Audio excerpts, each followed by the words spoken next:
नमस्कार दोस्तों, real I classes में आपका स्वागत है। जैसा कि आपको पता है कि इस सेशन में हम क्लास 10 की मैथ की शुरुआत कर रहे हैं और जो आपका मैथ है वो हम शुरुआत आपका नियामक ज्यामिति से कर रहे हैं। तो चलिए आज का चैप्टर की ओर चलते हैं और बिना समय गवाए आपके चैप्टर को स्टार्ट कर रहे हैं। तो सबसे पहला चैप्टर स्टार्ट कर रहे हैं हम नियामक ज्यामिति से। नियामक ज्यामिति, नियामक ज्यामिति की अगर बात किया जाए तो सबसे पहले इसको जानने से पहले आपको बेसिक कुछ इंस्ट्रक्शन जानना आवश्यक है जो आप बहुपद में पढ़े होंगे। बहुपद कहने का मतलब जो आप अलजेब्रा में कुछ ग्राफ खींचते समय आपको जो भी बेसिक जानकारी होती थी पहले उसको समझना ज़रूरी है। तो पहले उसको रिपीट कर लेते हैं, उसके बाद आपका इस चैप्टर पे बढ़ेंगे। होता क्या है समझिए, जैसा कि आप ग्राफ पढ़े होंगे, ग्राफ अगर पढ़े होंगे तो आपको पता होगा कि बीच में जो होता है वो आपका जीरो कहलाता है, इधर जो आपका होता है वो x होता है, इधर आपका x डैश होता है, ऊपर में y अक्ष होता है और नीचे में y डैश होता है।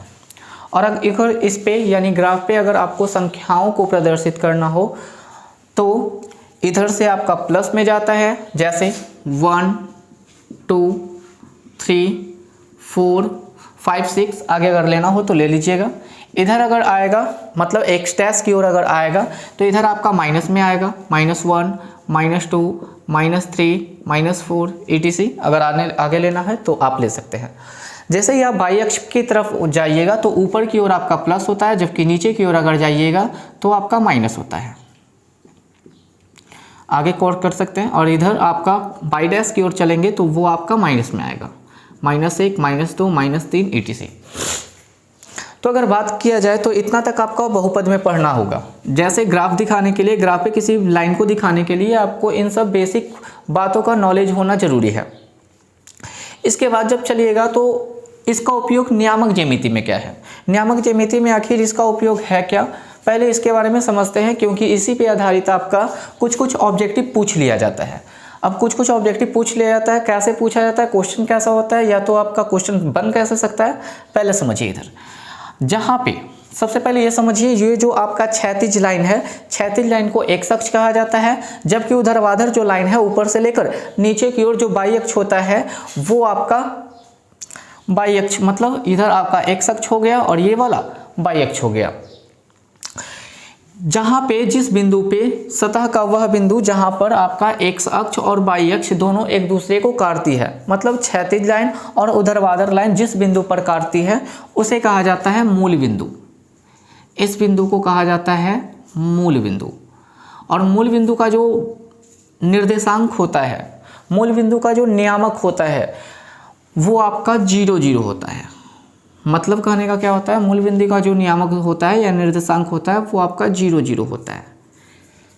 इसका मतलब क्या होता है, जो आपका 0 0 हम यहाँ पे लिख दिए छोटी कोष्ठ के अंदर में, बीच में कॉमा देकर छोटी कोष्ठ में आपका ऐसे लिखा हुआ है 0 और 0।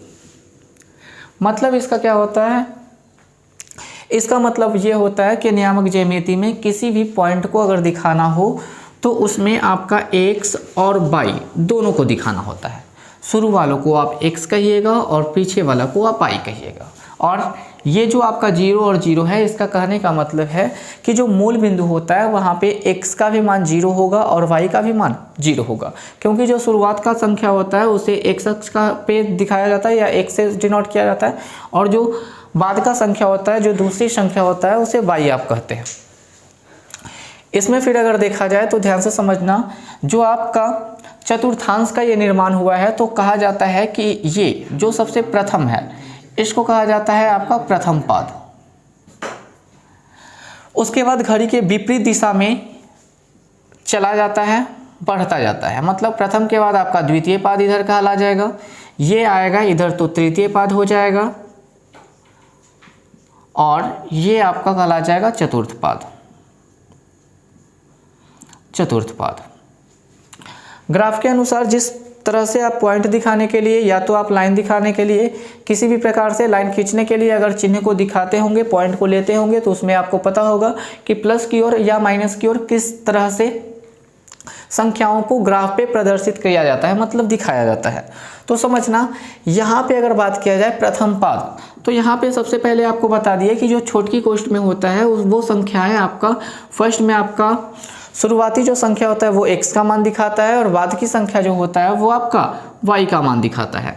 अब यहाँ पे अगर चिन्ह की बात किया जाए, कहने का मतलब यहाँ पे x प्लस में होगा या माइनस में होगा, y जो होगा प्लस में होगा या माइनस में होगा। तो यहाँ पे अगर प्रथम पाद में देखा जाए तो x का मान समझिए, यहाँ पे आपका x के आगे कोई भी चिन्ह नहीं है, मतलब आपका x का जो मान होगा वो किस चीज़ में, प्लस में होगा।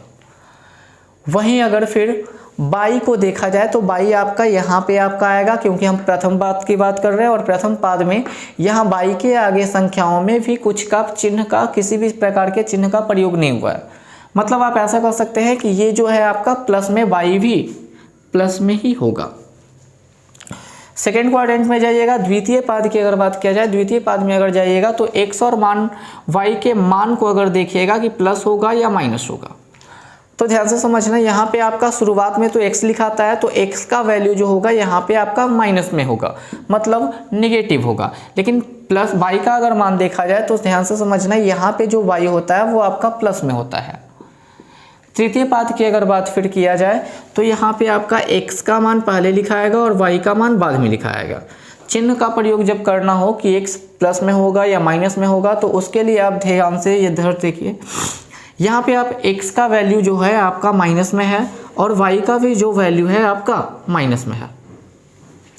इसी प्रकार से अगर चतुर्थ पाद की अगर बात किया जाए तो यहाँ पे आपका x जो अक्ष है, यहाँ पे आपका x अक्ष जो है आपका प्लस में है और y का जो वैल्यू होगा वो आपका माइनस में होगा। मतलब आप साफ साफ ऐसे आप कह सकते हैं कि जो प्रथम पाद होता है उसमें x और जो y है, x और जो y होगा वो दोनों का दोनों प्लस में होगा, पॉजिटिव में होगा। द्वितीय पाद अगर है तो द्वितीय पाद में आपका x का वैल्यू जो है आपका माइनस में होगा, जबकि y का जो वैल्यू है वो आपका प्लस में होगा। तृतीय पाद की अगर बात किया जाए तो x और y दोनों आपका माइनस में होता है, नेगेटिव होता है। और चतुर्थ पाद की अगर बात किया जाए तो एक आपका यानी x का वैल्यू आपका प्लस होता है और y का वैल्यू माइनस होता है। तो तब तक के लिए आप अगर उतारना चाहे तो आप कॉपी पे इसको नोट डाउन कर सकते हैं, कर लीजिए। उसके बाद 1 मिनट का टाइम है। हो गया।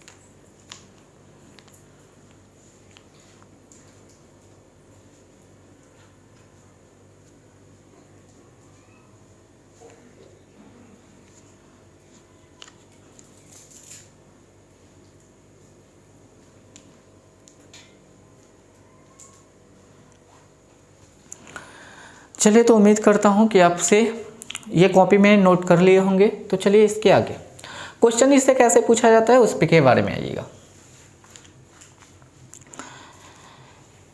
सबसे पहला तो क्वेश्चन आपका जिस प्रकार से ऑब्जेक्टिव क्वेश्चन इससे निकाला जाता है या पूछा जाता है वो समझना।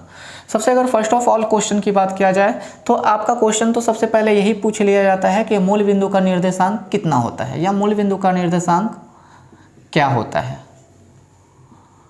मूल बिंदु का निर्देशांक साथ साथ में नोट करना चाहें तो धीरे धीरे आप करते रहें, नहीं तो वीडियो को पॉज भी करके आप नोट कर सकते हैं। मूल बिंदु का निर्देशांक क्या होता है?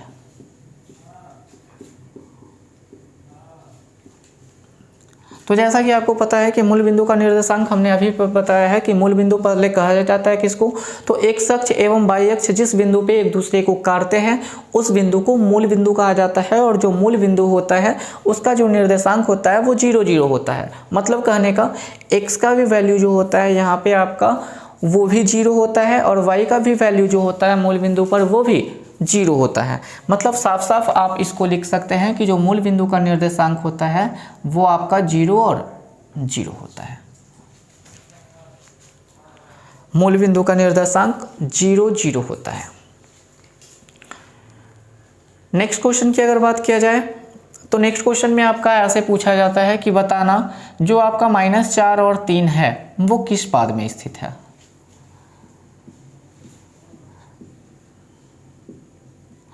बिंदु -4 और जो 3 है वो आपका किस पाद में स्थित है। या पॉइंट आपका बदल सकता है, आपसे ऐसा भी क्वेश्चन किया जा सकता है कि बिंदु जो आपका है -2 और -5 ये किस पाद में स्थित है, किस पाद में स्थित है। ऐसे भी क्वेश्चन हो सकता है बिंदु जो है आपका -3 और -2 किस पाद में स्थित है।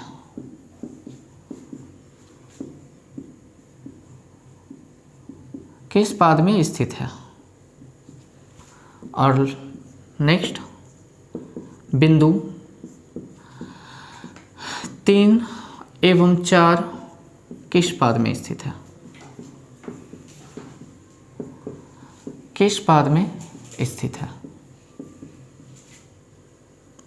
सबसे पहले आप एक बात समझ लेना कि जिस संख्याओं के आगे में किसी भी प्रकार का जो कोई भी अगर चिन्ह ना लगा हुआ हो तो उसे हम प्लस का चिन्ह मान लेते हैं।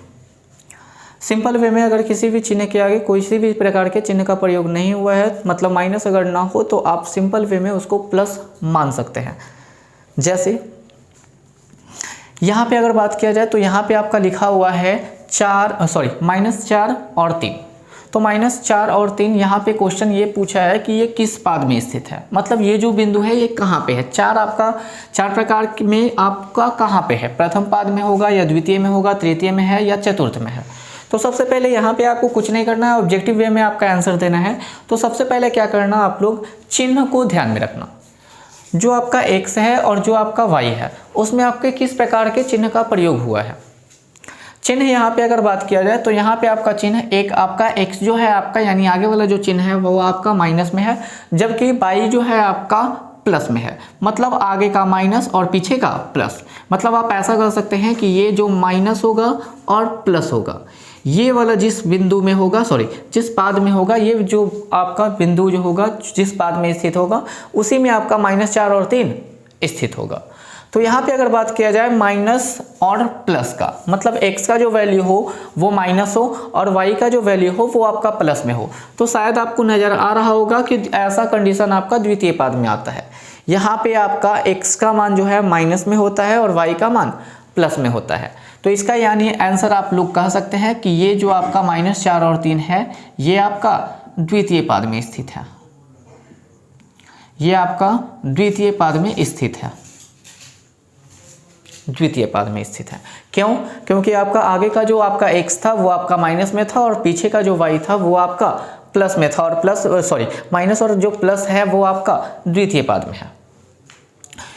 इसी प्रकार से अगर थर्ड क्वेश्चन को लिया जाए तो तीसरे क्वेश्चन में जरा ध्यान से बताना, यहाँ पे आपका x का जो वैल्यू है वो भी आपका माइनस में है, जबकि y का जो वैल्यू है वो भी आपका माइनस में है। मतलब x और जो y है दोनों का वैल्यू जो है हमारा वो दोनों का दोनों नेगेटिव है। तो जरा ध्यान से बताना, यहाँ पे अगर चिन्ह की बात किया जाए तो यहाँ पे आपका x माइनस में होगा और y भी आपका माइनस में होगा।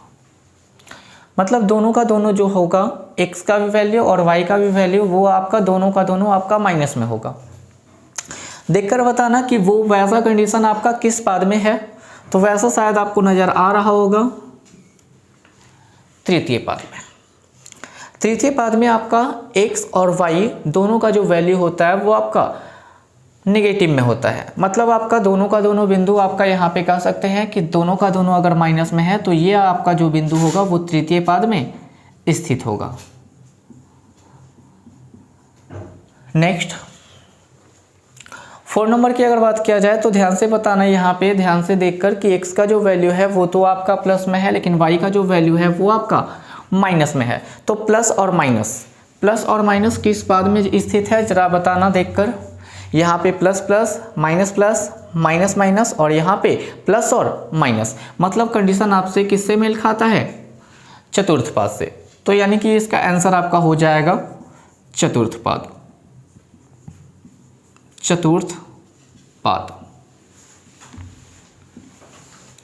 नेक्स्ट क्वेश्चन की बात अगर किया जाए नेक्स्ट क्वेश्चन में आपका दिया गया है 3 और 4, मतलब 3 और 4 किस पाद में स्थित है, और इन दोनों में कोई भी चिन्ह का प्रयोग नहीं किया गया है।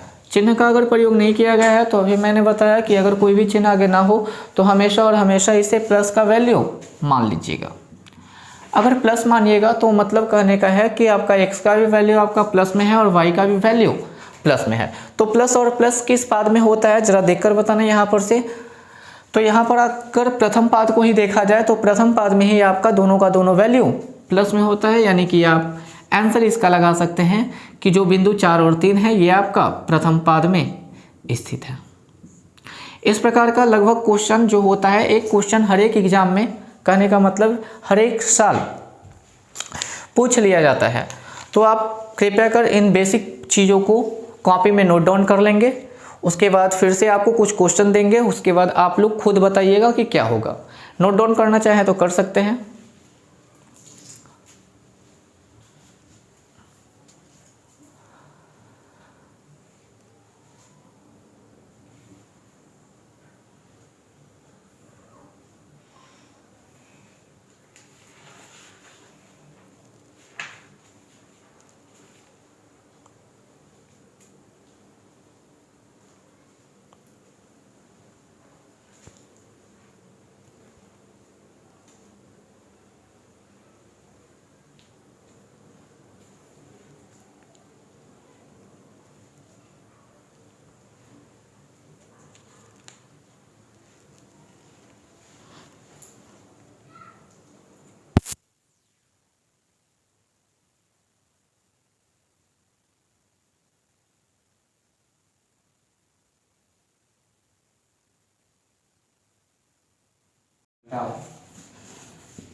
इसके बाद अगर बात किया जाए तो ऐसा कर सकते हैं, थोड़ा सा कुछ और बेसिक बात समझ लीजिए क्या होता है। आपको अभी बताया जहाँ पे आपका ये वाला आपका होता है x, यहाँ पे आपका होता है x डैश, ऊपर में y और नीचे में y डैश। x अक्ष और y अक्ष जहाँ पे करता है इसको कहा जाता है मूल बिंदु। और अगर ध्यान से समझना, यहाँ पे आपका 0 0 हो गया, मूल बिंदु समझ लीजिए। जो x अक्ष होता है इसे कहा जाता है आपका भुज। इसका जो x अक्ष का जो नाम होता है वो आपका भुज कहलाता है, और y अक्ष को ना कोटि कहा जाता है। x अक्ष को भुज कहा जाता है और y अक्ष को कोटि कहा जाता है। x अक्ष को जब भुज कहेंगे तो आपका ये वाला पूरा जो लाइन है वो आपका भुज कहलाएगा, मतलब भुज। ये y इधर भी कोटि तो इधर भी कोटि। मतलब आप ऐसा कर सकते हैं कि x अक्ष को भुज कहा जाता है जबकि y अक्ष को कोटि कहा जाता है। अब इससे कैसे क्वेश्चन देता है, तो क्वेश्चन आपका ऐसा रहेगा, क्वेश्चन आपका ऐसे पहले समझ ही लीजिए, या कहना चाहे तो ऐसे आप कह सकते हैं कि x अक्ष को भुज कहा जाता है, x अक्ष को भुज कहा जाता है, y अक्ष को ना कोटि कहा जाता है, y अक्ष को कोटि कहा जाता है।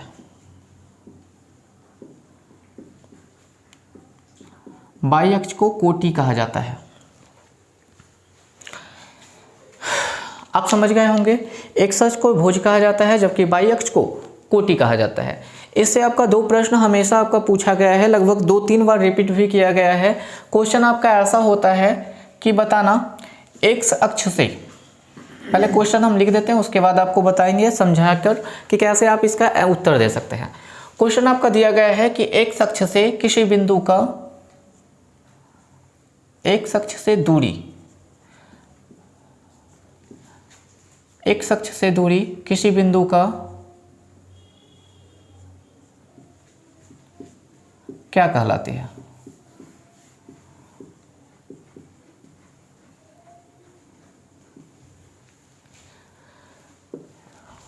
एक ऐसा भी कह सकते हैं कि बाई अक्ष से किसी बिंदु की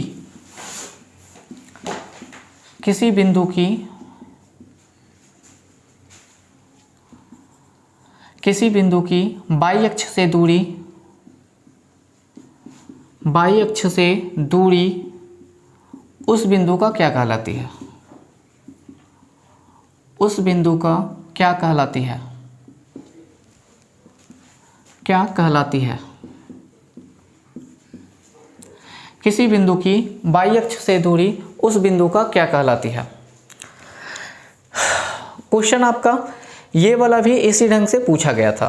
कहा यह जाता है, दोनों क्वेश्चन तो सेम है आपका, जहाँ पे आपका एक्स अक्ष लिखा गया है और बाई अक्ष के जगह पे आपका एक्स अक्ष भी लिख सकता है। क्वेश्चन अगर बात किया जाए कि एक्स अक्ष से दूरी किसी बिंदु का क्या कहलाता है, एक्स अक्ष से दूरी की बात बोल रहा है कि किसी बिंदु का क्या कहलाता है। समझना, यहाँ जब ग्राफ आप देखिएगा तो यहाँ पर बताना कि जब आपका ये वाला एक्स अक्ष है, ये आपका एक्स अक्ष है और एक्स अक्ष से आपसे दूरी पूछ रहा है, मतलब एक्स अक्ष से दूर जाइएगा तो इससे या तो आप दूर ऊपर माया जाइएगा या तो आप इससे दूर नीचे की तरफ जाइएगा। एक्स अक्ष से दूरी बोल रहा है, मतलब आप एक्स अक्ष को छोड़कर दूर जाइएगा, या तो आप ऊपर की ओर दूर जाइएगा या तो आप नीचे की ओर दूर आइएगा। तो जब भी या तो आप ऊपर जाएं या तो आप नीचे आए, एक्स अक्ष को छोड़कर किसी भी दिशा में आप अगर जाइएगा तो वहाँ ऊपर में जाइएगा तब भी आप कोटि को पाइएगा और नीचे की ओर भी जाइएगा तब भी आप कोटि को ही पाइएगा। मतलब साफ साफ शब्दों में अगर कह सकते हैं कि जब हम एक्स अक्ष से दूर जाएंगे तो हम कहाँ पे पहुँचेंगे? बाई यानी कोटि पे। कहाँ पे पहुँचेंगे? बाई अक्ष पे पहुँचेंगे या तो कोटि पर पहुँचेंगे। मतलब इसका आंसर आप इस तरह से लिख सकते हैं कि या तो एक्स अक्ष से दूरी जो कोई भी बिंदु होगा उसको या तो बाई अक्ष कहेंगे या तो कोटि कहेंगे, कोटि कहेंगे। वहीं पे अगर नीचे वाला क्वेश्चन की अगर बात किया जाए तो यहाँ पे आपका दिया गया था किसी बिंदु की बाई अक्ष से दूरी, ठीक ना, किसी बिंदु की बाई अक्ष से दूरी उस बिंदु का क्या कहलाती है? बाई अक्ष से दूरी, सेम टू सेम ऊपर के क्वेश्चन का उल्टा किया गया है। यहाँ पे आपका एक्स अक्ष से दूरी पूछ रहा था और यहाँ पे आपका बाई अक्ष से दूरी पूछ रहा है, तो सेम टू सेम समझेंगे पहले यहीं पे कि आपका क्या होगा। अब यहाँ पे पहले बताया गया आपको कि एक्स अक्ष को भुज कहा जाता है और बाई अक्ष को कोटि कहा जाता है। जब बाई अक्ष को एक्स कहेंगे और एक्स अक्ष को जब भुज कहेंगे और बाई अक्ष को जब कोटि कहेंगे तो यहाँ पे आपका दिया जो क्वेश्चन गया है उसको ध्यान से जरा समझना कि किसी बिंदु की बाई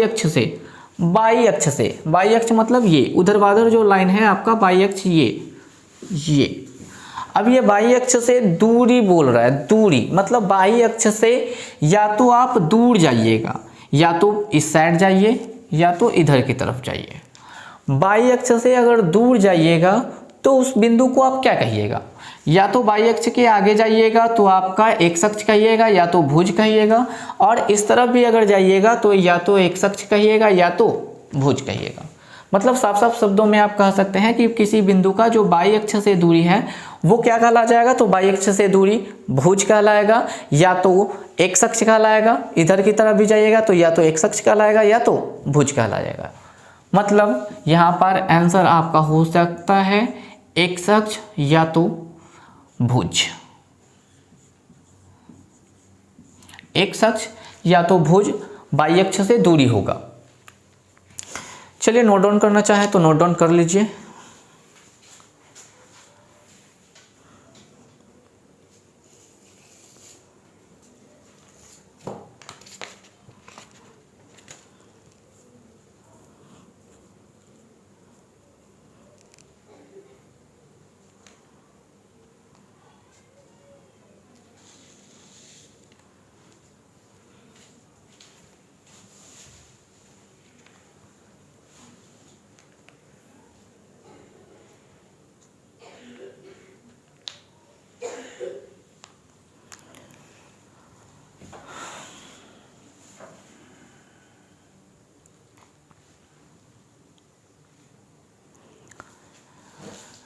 इसी में आपका क्वेश्चन एक टाइप का और बन जाता है जिसमें कोई भी आपका बिंदु दिया जाएगा और बिंदु देने के बाद आपका कहा जाएगा कि कौन सा जो है आपका बिंदु जो है बिंदु में कौन सा मान आपका भुज कहलाएगा और कौन सा मान कोटि कहलाएगा। जैसे समझ लीजिए क्वेश्चन आपका कैसे पूछा गया है। क्वेश्चन की अगर बात किया जाए तो लगभग ऑब्जेक्टिव में अगर देखा जाए तो हर एक साल ऐसा करके क्वेश्चन इससे ऑब्जेक्टिव निकलता है। हर एक साल में आपका ऐसा क्वेश्चन पूछा ही जाता है, या तो वो फर्स्ट पाली हो या तो सेकंड पाली हो। क्वेश्चन आपका ऐसे कुछ रहेगा। बात अगर किया जाए क्वेश्चन इस प्रकार से देगा कि बिंदु जो भी आपका दिया गया हो, मान लो 4 और -5, तो ये जो बिंदु है इसमें कोटि का मान पूछ सकता है। कोटि का मान क्या होगा? कोटि का मान क्या होगा?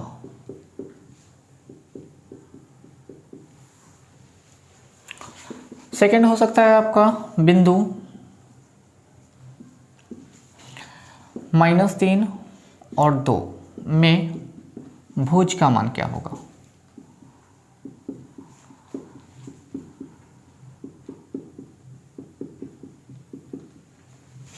नेक्स्ट बिंदु 4 - 3 में कोटि का मान क्या होगा?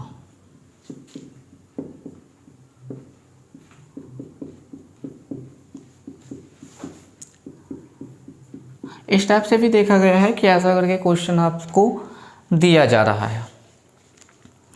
तो समझना ये जो आपका है बेसिक पे आधारित होता है और ये सबसे हल्का क्वेश्चन माना जाता है, जो देखते ही आप आंसर टिक आउट कर सकते हैं। इसमें अगर बात किया जाए तो फर्स्ट नंबर में देखिए आपका दिया गया था कि बिंदु जो आपका है 4 और -5, उसमें आपका कोटि का मान पूछ रहा है। कोटि का मान क्या होगा? तो समझिए आपको अभी बताया थे कि जो एक्स अक्ष है उसका मान जो है वो आपका भुज कहलाता है और जो वाई होता है उसका मान कोटि कहलाता है। मतलब साफ साफ सब शब्दों में ऐसे कह सकते हैं कि एक्स अक्ष को भुज कहा जाता है जबकि वाई अक्ष को कोटि कहा जाता है। अब इसमें जब आइएगा तो इसमें आपका कोटि का मान पूछ रहा है। कोटि का मतलब वाई होता है। अब कोटि का मतलब अगर वाई होता है तो समझना आगे वाला होता है एक्स और पीछे वाला होता है वाई। आगे वाले को एक्स और पीछे वाले को वाई कहा जाता है। अब अगर इसमें कोटि का मान कहा जाए तो एक्स अक्ष को भुज कहा जाता है जबकि वाई अक्ष को कोटि कहा जाता है। अब बताना एक्स वाले मान को भुज कहेंगे और वाई वाले मान को कोटि कहेंगे, और कोटि का ही मान यहाँ पे पूछ रहा है तो कोटि का मान बताना वाई के नीचे यहाँ पे आपका कौन सा -5 है। यानी आप कह सकते हैं कि इस बिंदु में आपका जो -5 होगा वही कोटि का मान होगा। नेक्स्ट अगर बात किया जाए सेकेंड नंबर क्वेश्चन में, तो सेकेंड नंबर क्वेश्चन में आपका दिया गया है -3 और 2। -3 और 2 में भुज का मान आपको निकालना है। भुज का मान मतलब क्या होता है? आगे वाला आपका x कहलाएगा, पीछे वाला आपका y कहलाएगा। x अक्ष को भुज कहा जाता है और जबकि y अक्ष को कोटि कहा जाता है। अब बताना भुज का मान अगर पूछ रहा है मतलब भुज मतलब आप कह सकते हैं कि जो x का मान होगा वो, और यहाँ पे x का मान दिया कितना गया है -3, तो आपका आंसर हो जाएगा -3। नेक्स्ट आपका लास्ट दिया गया है बिंदु जो है आपका 4 और 3, उसमें कोटि का मान लिखना है। कोटि का मान कितना होगा?